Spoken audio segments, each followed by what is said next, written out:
₹1,50,000 ഉണ്ടെങ്കിൽ 1,50,000 താഴെ ഉണ്ടെങ്കിൽ നിങ്ങൾക്ക് UAE ഇപ്പോൾ ഒരു ട്രേഡ് ലൈസൻസ് തുടങ്ങാം, ബാങ്ക് അക്കൗണ്ട് തുടങ്ങാം, അതിനെല്ലാ ഫെസിലിറ്റി കിട്ടും.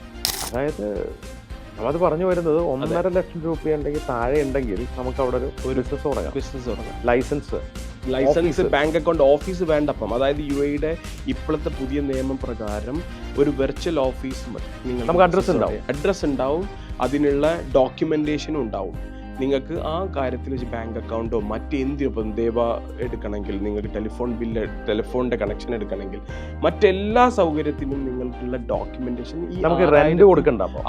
റെന്റ് നിങ്ങൾ കൊടുക്കണ്ട. 1, 2, 3, 4 വർഷം റെന്റ് കൊടുക്കുക. കേട്ടുകൊണ്ടിരിക്കുന്ന പ്രേക്ഷകർ മനസ്സിലാക്കേണ്ട 1.5 ലക്ഷം രൂപയുണ്ടെങ്കിൽ നമുക്ക് ദുബായിൽ ഒരു ബിസിനസ് തുടങ്ങാം. വിസ വേണമെങ്കിൽ വിസയുടെ കോസ്റ്റ് കൂടെ കൊടുക്കണം. അതായത് നമുക്ക് ഒരാൾക്ക് അതിന് എക്സ്ട്രാ എത്ര വരെ വരാം? ഒരു 6,000 ദിറംസ് ഉണ്ടെങ്കിൽ നിങ്ങൾക്ക് ഒരാൾക്ക് ഇപ്പോൾ ഏകദേശം ഒരു 3 ലക്ഷം രൂപ.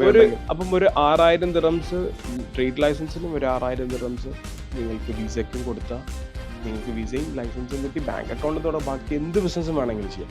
ട്രേഡിംഗ് ആയിക്കോട്ടെ, ജനറൽ ട്രേഡിംഗ് ആയിക്കോട്ടെ, ഇവന്റ് ആയിക്കോട്ടെ, മീഡിയ ഇതായിക്കോട്ടെ, ഈ മറ്റു പല ബിസിനസ്സുകളും നിങ്ങൾക്ക് ഈ ഒരു ഇതിൽ തുടങ്ങാം. വണ്ടർഫുൾ.